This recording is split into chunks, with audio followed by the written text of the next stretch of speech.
Nous allons poursuivre avec l'installation de Joomla, cette fois-ci avec la version 3. Mais je tiens à préciser que c'est le même principe. C'est le même principe. Il s'agit de lancer notre navigateur et ensuite d'accéder à l'interface de notre serveur web avec l'adresse du serveur local. C'est soit localhost ou soit 127.0.0.1.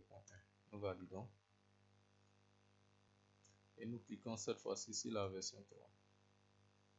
Ok, vous voyez que l'interface d'administration est carrément différente de celle de la version 2, mais les mêmes informations demeurent. Donc le choix de la langue, le nom du site, site form 3, ok, l'adresse email, on prend le même studio@gmail.com, descriptif, ça c'est des informations pour les métadonnées pour permettre au robot de Google ou des différents sites de référencement de pouvoir pointer sur votre site. Ici l'identifiant, c'est l'identifiant de connexion, on avait mis admin. Ici aussi on choisit admin, on met le mot de passe, on confirme le mot de passe. Ici site hors ligne, on met nom, le site en ligne, et vous allez voir que cette option, voilà, vous allez voir qu'est-ce que cette option a comme effet sur le site. Et je tiens à garder cela pour la suite. Ensuite, après ces informations, on fait suivant.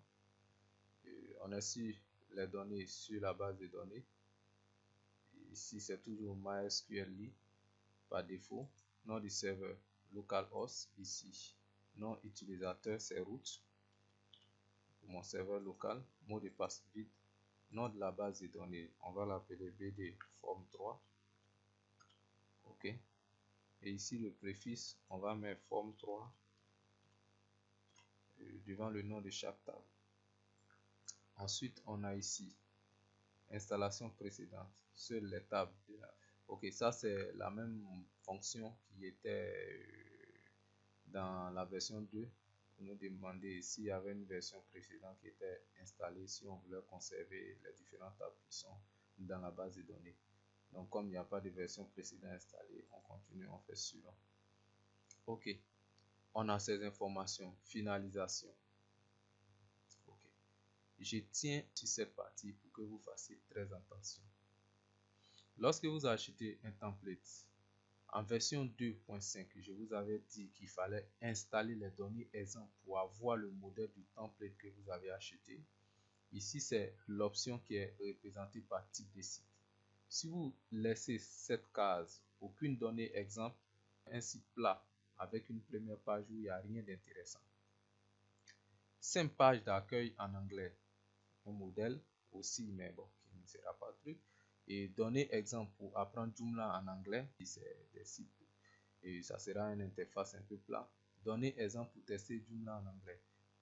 Je vous conseille de prendre celui-là, 5 pages d'accueil en anglais. Avec 5 pages d'accueil en anglais, ça sera le modèle que vous avez vu, que vous avez choisi.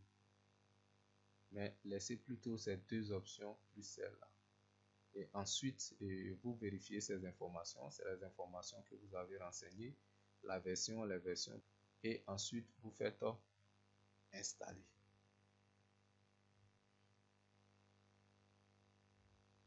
Ok, ici on revient à cette partie, l'autre côté elle est en rouge, ici elle est en orange, mais toujours on vous dit de supprimer le répertoire d'installation, il faut le faire. Ok, le répertoire étant supprimé, les deux boutons qu'on avait au préalable en haut, les voici ici, le site et le panel d'administration. Je vais de la même manière ouvrir le site dans un nouveau onglet et utiliser l'ancien onglet pour ouvrir le panel d'administration. On verra la différence. Vous voyez le panel d'administration de la version 3 et vous allez voir le site. Bon, toujours les mêmes messages d'erreur, on va les rectifier par la même méthode et on va poursuivre. Donc, www directory et cette fois-ci c'est site form 3. On va dans module, on va module spectacle. Ok, on va changer son nom. Je vais simplement mettre le site 1 devant et je vais valider. Je vais actualiser mon site. Voici le problème résolu. Ok, c'est bon. Vous voyez que on a le même site avec les deux versions, version 3 et la version 2.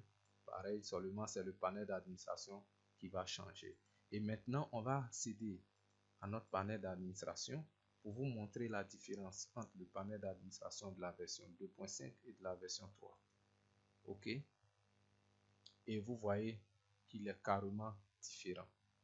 C'est les mêmes éléments qu'on retrouve ici avec un menu peut-être différent. Notre formation concernant l'installation de Joomla va prendre fin et je vous ai donné la possibilité de suivre l'installation en version 2.5 et en version 3. Et c'est généralement les deux versions et les deux dernières versions. La version 2, je l'aime beaucoup parce qu'elle est beaucoup stable. Il y a la version 3, mais elle aussi, elle n'est pas mal et puis le panel d'administration est beaucoup plus cool. Sur ce, je vais vous dire merci et on va se donner rendez-vous pour la prochaine vidéo qui sera l'administration de Joomla. C'est-à-dire, on va maintenant insérer des articles, on va modifier des modules.